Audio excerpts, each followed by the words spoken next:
We'd be good, but we're hoping now for those clouds to move through. Lester? Well, I was going to move on to Charleston, but I think Dylan deserves a response.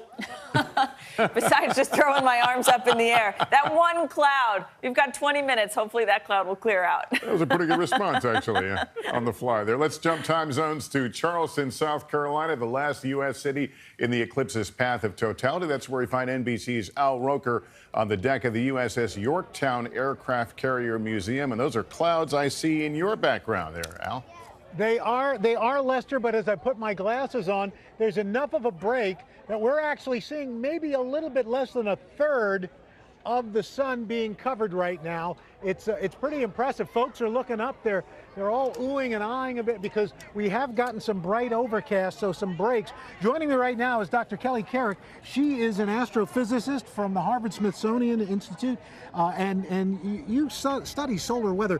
What are we hoping to learn? What can we learn from this that we wouldn't normally see from satellites and things like that? Right, from this eclipse, we're actually trying to test out some instrumentation. There's specifically an airplane experiment called AirSpec, where we're trying to look at the magnetic fields that are going, that are dealing with the sun or on the sun, and we're trying to measure those in a special way that we've never measured before. What about social media? How is this going to be the first eclipse that research is helped by social media? It definitely is. There is things like the Mega Eclipse movie, where they've tried to get everyone to upload their pictures of the eclipse and movies of the eclipse, so that we really learn about it and have citizen science going on here. And when we see that total eclipse and we see the corona and all the coronal gases, do we have to worry about, could there be some sort of electromagnetic problems or anything like that as far as communications? Yeah, for right now, no, unless a large solar flare or coronal mass ejection came off. But I think we're pretty safe for right now. Wouldn't that be kind of cool to see? Yeah, it would be kind of cool to see the corona. Yeah, during an eclipse, it would be awesome. Right. So Lester, right now, again, got the glasses on. It continues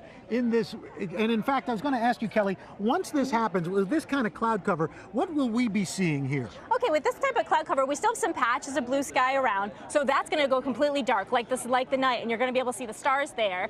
You'll see that color all around the horizon in the oranges and the pinks that you would normally see at a sunset. So we'll still get some effect, but what our real goal is to see that corona. And we've had some reports in Wyoming of a 20 to 25 degree temperature drop. Wow. We've already felt a little bit cooling here. Yeah, there's been a little bit of wind, and I'm wondering how much cooler it'll get. So it'll be kind of cool. Lester, this is really exciting. We've got about 3,000 people here on the deck of the USS Yorktown here at Patriots Point in Charleston Harbor, and it's pretty exciting, I got to tell you. All right, Al, thanks very much. We're crossing our fingers those clouds will part completely. As we look at the left-hand side of the screen, I just named this the Pac-Man phase. Now, as we look at the moon working across the sun's image, NBC meteorologist Dylan Dreyer is with us. Dylan, explain how all this works and why some folks are getting totality and other folks on the edge are just seeing a little bit. Well, it all depends where the shadow occurs across the United States. So let me break it down for you. An eclipse happens when you have the moon, the orbit of the moon, cross between the Earth and the sun. So it casts this shadow on the Earth. Now, keep in mind, the sun is 400 times larger than the moon, but it's also 400 times farther away from Earth than the moon is. So it's that equation that lines these up just perfectly enough where the moon totally blocks out the sun. But one reason why we don't see this every single day is because as the orbit of the moon rotates around the Earth, it wobbles by about 5 degrees. Sometimes the shadow is cast right out into space and misses the Earth completely. Other times it crosses over oceans or deserts where you just don't see it. But we are in the perfect situation today for that shadow to cross from Oregon right over into South Carolina. And we are seeing generally clear skies for most of the country to be able to see it. Now, there are different levels and different phases of the eclipse, as we've been seeing, checking in on different spots across the country. And one of the really cool things is called Bailey's beads. It happens as the moon almost completely crosses in front of the sun, but the sun's rays are just so that they pass through the valleys and the mountains of the moon itself. So that's that twinkling that you see before complete totality. That last Bailey's bead that you see makes the entire ring look like a diamond ring because there's that one shiny spot, that ray of sun that's coming through that valley. And then we're in totality to the point where the sun is blocked out enough where you can take the glasses off and actually look directly at the sun, because it is totally blocked and all you're seeing is that outer atmosphere of the sun that doesn't cause any damage to your eyes. So you will see all those phases, and then the reverse happens as you start to come out of totality. All right, you answered one question, but another question I had when we first saw in Oregon, when they went into the total eclipse, I was somehow expecting it would get pitch black, but in fact on the horizon it looked like sunset. Would that be, if we were to turn the camera all the way around at that moment, would it be sunset all around? Yes, which is wild. It's a 360-degree sunset around you, because you still have some of that light coming around, although it's not the exact direct sunlight that you would see when the sun isn't blocked by the moon. You're still seeing basically a 360-degree reflection of the sun on the ground, which makes it look like a 360-degree sunset or sunrise. It's really fascinating. Yeah, and we'll see that again as we work our way, continue working our way east during the total eclipse. Let's check in with Nashville, Tennessee. Fun fact here, Nashville's the only city that's entirely within the 70-mile width of this path of totality we've been speaking of. That's where we find Weather Channel meteorologist Jen Carfagno. Jen, what's it like there? Oh, Lester, it's getting exciting here in Nashville, Tennessee. You know, Nashville, known as Music City, but for today, it is Eclipse City, and we are all things eclipse here in Nashville. So we are, let's see, 19 minutes away from totality, and been watching the partial. It started at 11:58 a.m., and just little by little, the moon moving over the sun, taking a little bite out of it. It's been fascinating to watch, and we do have some clouds here in Nashville. You can see the city skyline behind me. We've got some of those, puffy, fair weather cumulus clouds, not the kind that bring rain, but they are the kind that can block the sun or the moon crossing and blocking the sun for a brief moment. So that's been certainly an obstruction for moments at a time, but not in totality, to use that word. Dylan was just talking about everything lining up in the universe, and it's sort of a cosmic coincidence, right, that this all happens at once over the entire North America, because everyone in North America gets to view this eclipse. Hawaii gets 19%. Here in Nashville, we're going to get a full total solar eclipse, something that hasn't happened in more than 500 years. So in Nashville, this is a rare event. The next time a complete total solar eclipse will happen in Nashville, Tennessee, another 500 plus years. It will be the year 2566. So this is the opportunity of a lifetime, of a generation. There's celebrations all over town, at the Opry last night and continuing today, and certainly everyone here in Nashville just ecstatic to see the eclipse. And we are now 18 minutes away from totality. Lester. All right, Jen, thanks very much there. The last time America saw a total eclipse was 1979, and our Tom Brokaw was there to cover it on the Today Show. I was up in the mountains around Sundance, Utah yesterday when the eclipse hit at about 90% there. There were no wolves around, so I howled on my own just so everyone would know that there was something going on. Tom Brokaw joins us now on the phone from Gallatin National Forest in Montana. Tom, first of all, I hope I pronounced the forest right, and I hope you don't howl for us. Well, we're in the Gallatin National Forest in the Epsilon Range at about 7,000 feet. We're probably 40 miles north of the border with Yellowstone Park. I'm looking out at a great western landscape, no signs of habitation up and down, east and west. We're up now in the mountains, and it was really a spiritual moment here to see the moon move across the sun, not in totality, but the temperature dropped pretty dramatically, probably about 10 degrees. Then we had late afternoon light, but you couldn't help but be in awe of the glories of the universe and realize that we're just a small part of all of that. Nature, after all, does prevail. And given what we're going through politically in this country, it's probably not the worst thing to happen right now, because it did unify everyone around one event. And the event had to do with something that we don't have control over, and it has control over us, Lester. And Tom, interesting point there. And because you are in an area that is not inhabited, I'm curious, did you experience any sense of nature reacting to this, birds flying off or not flying off, or anything unusual? No, we didn't, and I was kind of disappointing. I kept my eye on the scattered cattle down below us. One of my associates who's here with me saw a bear, but it didn't act in any unusual way. We saw a few animals on the way up, probably not as many as we would see on a normal day. This is an area that is rich in antelope and mule deer and whitetail, and the elk herd are staying up very high late into the summer because it's a lot cooler there. So no, there was no really indication that the animals were aware of what was going on. The temperature, as I say, did drop about 10 degrees, and the afternoon light came in quite quickly and then disappeared. Now we're at a part of this process where the moon has passed through the sun. It was about 90% here, and it's now moving on, and it's probably about 35 or 40%. It was really something to be to witness up here in the glories of nature. All right, Tom Brokaw. Tom, good to speak with you. Sounds like an amazing experience to be where you are witnessing this. Let me quickly check back with Dr. John Torres. We discussed earlier about obviously the danger of looking into the sun, but for these folks in these areas now where they're dodging clouds and they might feel the clouds will give them some protection. Absolutely not. The clouds are not going to give you any protection. You can get sunburn on a cloudy day, and the same thing's happening here. So you need to keep those glasses on. By the way, this is Columbia, Missouri we're looking at there. Oh, beautiful. I'm sorry to interrupt. Go ahead. No, it's beautiful. But again, you need to keep your glasses on. If there's clouds, you need to keep your glasses on if it's clear regardless, because that, unless it's that totality, that very fine instant of totality, those ultraviolet rays are coming out. Those other rays are coming out that can actually hurt your eyes, the back of the eye, and that could cause permanent damage. The back of the eye. Would I feel something? Would I know? Oh, wow, There are no pain receptors there, and that's part of the problem. You probably won't even know until a day later or maybe even a month later, but what you're going to sense is a spot in there that's either fuzzy or blank. You just can't recognize faces, or you're driving down the road, you can't see things you look directly at, because that's the most important part of your vision that this hits. If you think of the lens, it's like a magnifying lens, and when you're a kid, I don't know if you ever tried to burn a piece of paper with the sunlight. Sure, yeah, sure. Same thing's happening to your eye. It magnifies the sun you're not feeling rays, it. Wow. but you're not feeling it, and it can cause that permanent damage. Well, an important warning, and we will continue to sound that warning as this eclipse continues. Let's go back to Al Roker in Charleston, South Carolina, and I know you have been dodging the clouds there looking for a view. What's the story now, Al?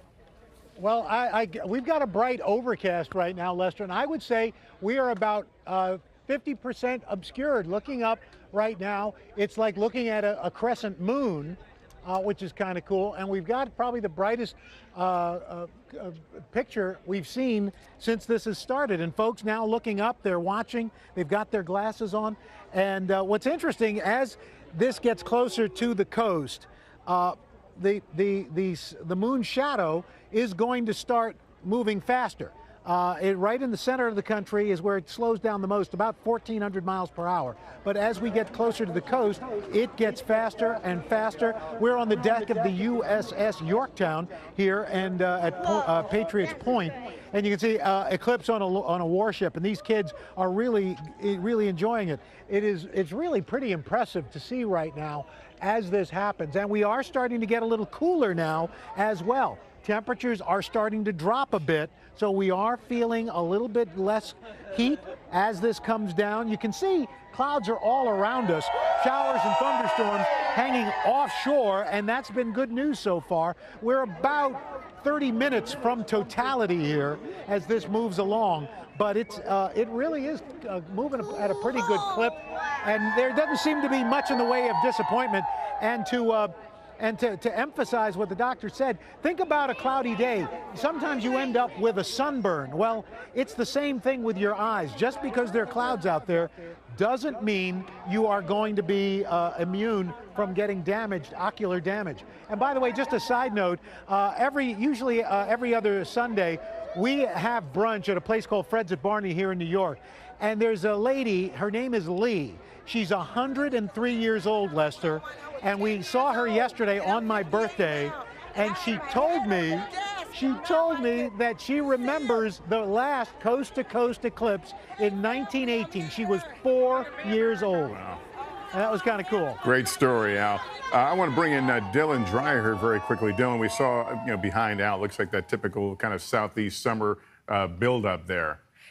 Yes, and that's exactly what you see. The sun heats up the ground, the warm air rises, and it develops into the clouds that tend to block out the sun. So we are dealing with some scattered clouds, but the majority of the country is ideal for viewing this eclipse. We have the GOES 16 satellite here, and we are looking at some of the darkness that has started because of that shadow of the moon crossing over. You can see in the northwest there where it starts to get dark. That's the eclipse. All right, we want to get to, we mentioned things are moving as it goes from the middle of the country. We want to go to Kerry Sanders in Carbondale, Illinois. As we noted, they will be in the longest total period there. Kerry? And they've been cheering here because the cloud has moved. Let's take a look up there. You can look at the picture. I put my glasses on. Dylan, I think that they're very happy with how your weather prediction has worked out here. They've been cheering, all excited. We didn't have a view, and now you've got a view. What do you think? The cloud moved. It's amazing that it moved. Yeah. What do you think of what you're looking at? It's really skinny before, and it was pretty thin, but now it's gonna become one of those eclipses that you see on the billboards or anything, and it's gonna be completely dark like how it's in our glasses. Well, we're really close to that. As I take a look at the, we're coming up to totality. I think we're, well, about 2 minutes away from totality here. Sir, just look up and tell me what you think. It's amazing. What do you make of today? We just heard Tom Brokaw talk about how today the nation is united. How do you feel as you look around, not only up, but everybody here seems to be pointed in the same direction? It's wonderful. Too bad you can't bottle this up and take it away. Well, I think he says it really well. You know, we've got some clouds right now that are sort of slightly obscuring it, but when you put the glasses on, and I know we're looking at our special lens with the solar, wait a second. Oh my God, look at this. Is that a cloud? Is that a cloud? That might be a cloud that's been, listen to the booing. Oh, they're booing. We're so close to getting that moment of totality. Look how dark it and is then there. we'll have 2 minutes. Yeah, exactly. Then we'll have 2 minutes and 38 seconds. It is so weird. You know, one of the things that they said that would happen in totality is no matter which way you looked, you would see what appeared to be like a sunset. And I can say in the 360 degrees that I can see, well, about 270 degrees that I can see here, it does actually look like there's a sunset all over. I'm gonna look back up with my goggles. Nope, we've got that cloud, but I can sort of through the cloud see Kerry? the sliver of the sun. Yes. So I'm looking at your view into the stadium here, and it looks like, I mean, total nighttime. I don't know if that's the way the f-stop and the lens is, or is it dark out there now? Let's see, are we on infrared right now? Okay, no, leave it up right now. Just show them the crowd over here. That's how dark it is. We've done nothing special to the lens. There you can see what looks like a sunset over there. But yes, it's just that dark out here, and it's getting darker, you know, as we look. Okay, here we go. Oh, listen to the cheer. I think it says a lot. Let's listen for a moment.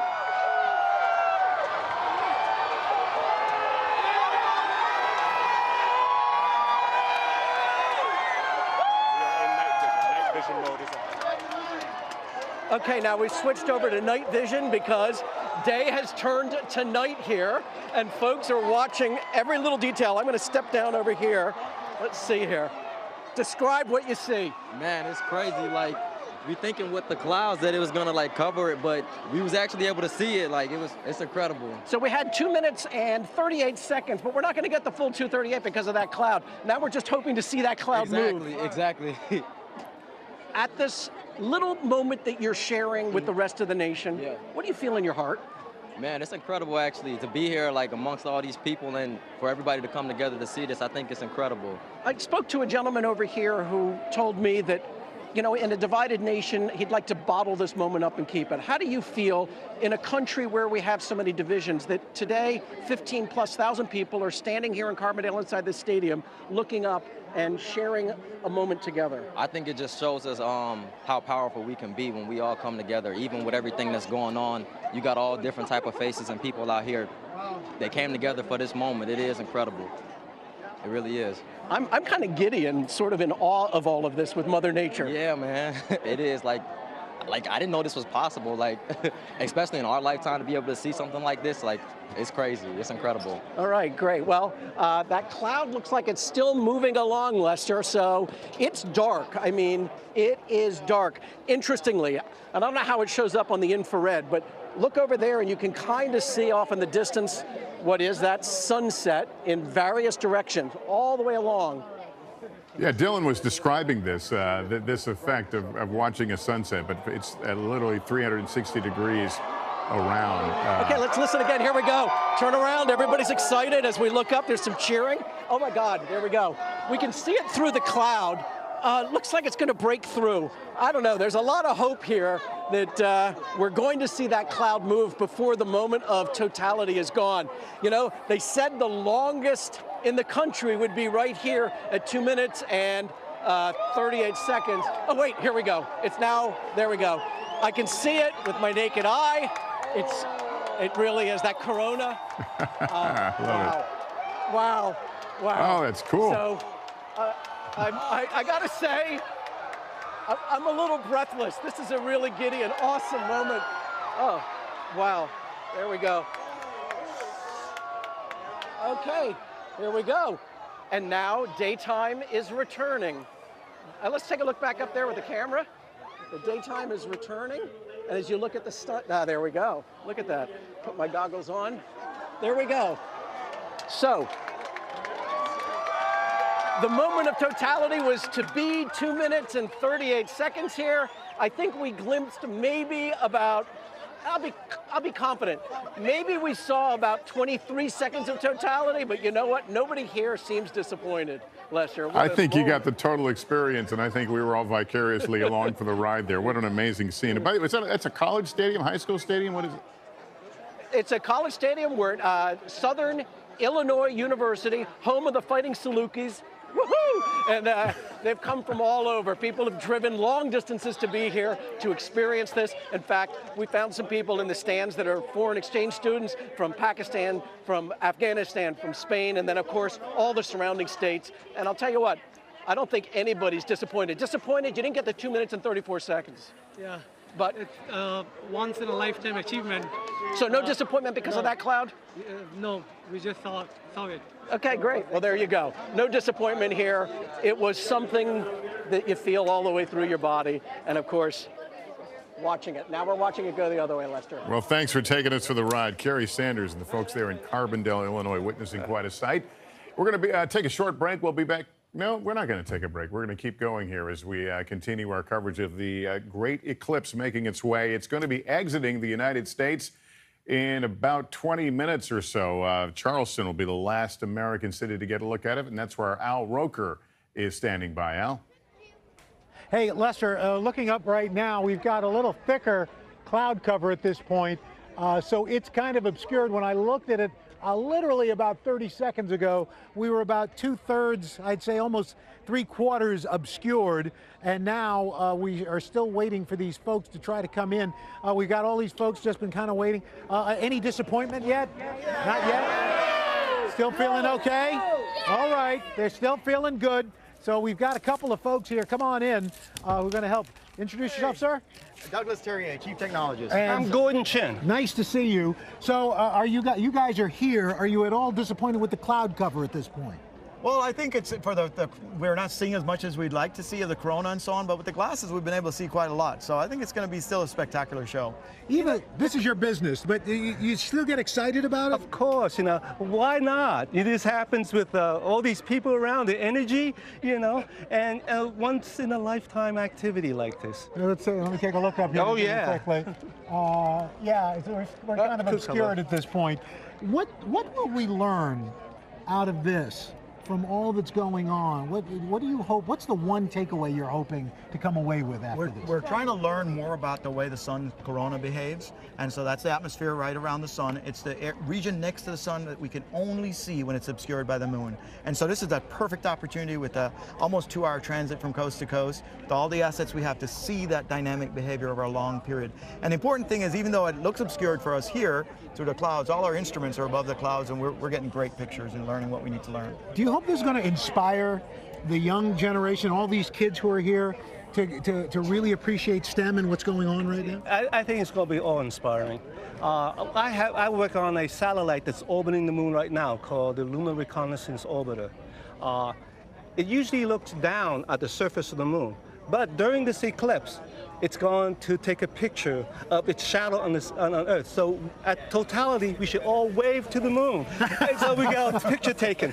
Excellent. Well, Doctor, thank you so much. We really appreciate it. Lester, let's head back to you. All right, Al, thanks very much. I want to go to Steve Robinson right now. As we noted, he's got some shuttle flights under his wings there that he is taken. And I'm very curious, have you flown in space through the shadow of the moon? And would they be experiencing this in the space station? What's the view out there? Lester, right now, the space station astronauts, there are 6 people on the space station right now. 3 Americans, 2 Russian cosmonauts, and an Italian astronaut. And these lucky 6 people have their eyes glued to the windows of the International Space Station right now because they are just south of the Hudson's Bay in Canada. They're looking south towards Kentucky and Tennessee, and they can watch the shadow of the totality of the eclipse marching across the United States. Now, the International Space Station is going more than 10 times as fast as the shadow of the moon. So they're zooming by it and watching it from a distance, taking pictures and gathering memories for a lifetime, just like everybody else. I can't wait to see the pictures they get from that particular view. It's moving very quickly. We often hear about the danger of solar flares that increase radiation here on Earth. When you're seeing this corona, would you have a better look at that if there was storm activity on the sun? You would with telescopes. You would be very lucky to see that from the International Space Station because the crossing of the orbits is very quick and very rare. But we have a number of space telescopes in space who try to look at that, but they aren't able to see very close to the sun in a way that the moon gives us by blocking out most of the sun and just getting us a look at the corona. That's what we really want to see. Yeah, it is. Just the glimpses we've had have just been simply remarkable. If you are just joining us, we're moving our way across country. We're watching this total eclipse. It's by the time it leaves the East Coast, it will have gone through 14 states. But as we noted, this is a shared experience of everyone in the United States is getting some level of eclipse here, if not total. For example, here in New York, I think over 70% of coverage. And I may have lost a lot of my colleagues to the outside right now, hoping to get a glimpse of it when it reaches that point here in just a few minutes. This picture, Nashville, Tennessee, as we've noted, the entire city of Nashville lies within that path of totality. And we are watching now as I think looks like they're coming out of the, well, we lost the picture there. Okay, this sliver here, this is another view apparently of Nashville, Tennessee, and you see just a sliver of the sun right now.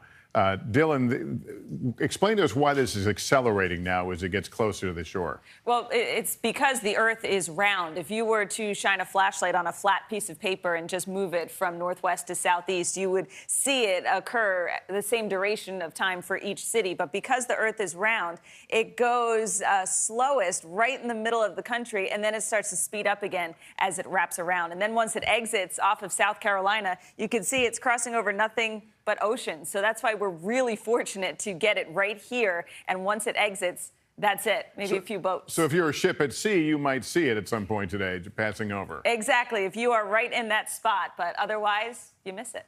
Yeah, this is it's a science lesson. Is this the kind of thing you study when you're studying for meteorology?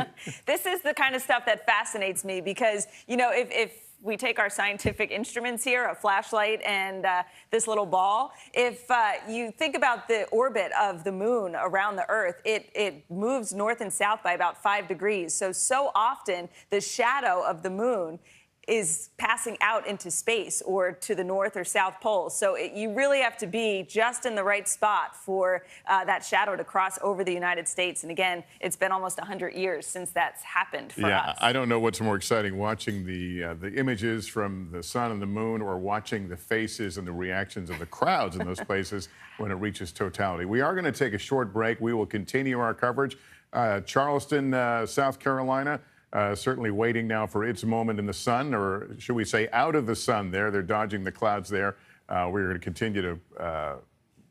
continue to watch that situation here as they wait for the clouds to part there. That, as we said, will be the last U.S. city that will experience this eclipse. And there is the image right now. You can see the moon taking up, this is the view from Charleston. So they're getting this view, I think, below the clouds.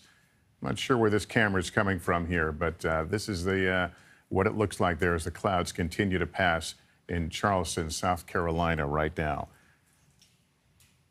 We are going to take a short break now and continue our coverage of the 2017 total eclipse here on NBC News. We'll be right back.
We are back live now. This is the image of Sweetwater, Tennessee, virtually in a total eclipse there. I'm not sure the percentage right there. That may be a total eclipse as we continue our special coverage of the first coast-to-coast total eclipse to sweep our nation in nearly a century. As we noted, it's been accelerating as it works its way from the northwest, where we initially got a glimpse of it, and makes its way toward Charleston, South Carolina, to exit the continental U.S. Let's get to NBC meteorologist Dylan Dreyer, who has a look now at some of the social media going wild over the images we've been watching. Yes, and you knew that was going to happen. I want to quickly point out the GOES 16 satellite that has just been refreshed. Look at the shadow of the moon crossing over the continental United States. It's fascinating to see just how quickly it's racing, moving at about 1,500 miles per hour, traversing the entire United States in just 90 minutes. But let's take a look at what we have on social media because, of course, people will be posting pictures all day long. Even the pets are protected, totally ready, although I think they're smart enough to know not to look at the sun without the glasses. But just in case, he's got them on. Another picture here, taking a look at that science project where you can just project the picture of the eclipse through a pinhole onto what looks like a board there. So certainly seeing that really cool picture there, it would be nice to just kind of draw that in and trace that out. We also have another picture coming of this girl here. Look at how cute that is. I mean, after all, we are looking at the sun, so it's best to protect your whole face from getting any sort of sunburn because that can happen. And we also have another picture of the eclipse happening. This is that partial eclipse that starts to happen as that moon first crosses between Earth and sun, and the crescent shape that we're seeing there has really just taken so many people's breath away. So we will continue to see all the pictures posted on Instagram and Twitter. I have a feeling there will be a lot of photos to come, Lester. Yeah, some of those images remind me of the pictures from the 50s and 60s of people looking at 3D movies with the glasses looking up. But this is quite a sight to see, and one that people will talk about for a very, very long time. That's a picture from Georgia. Tell me the city in.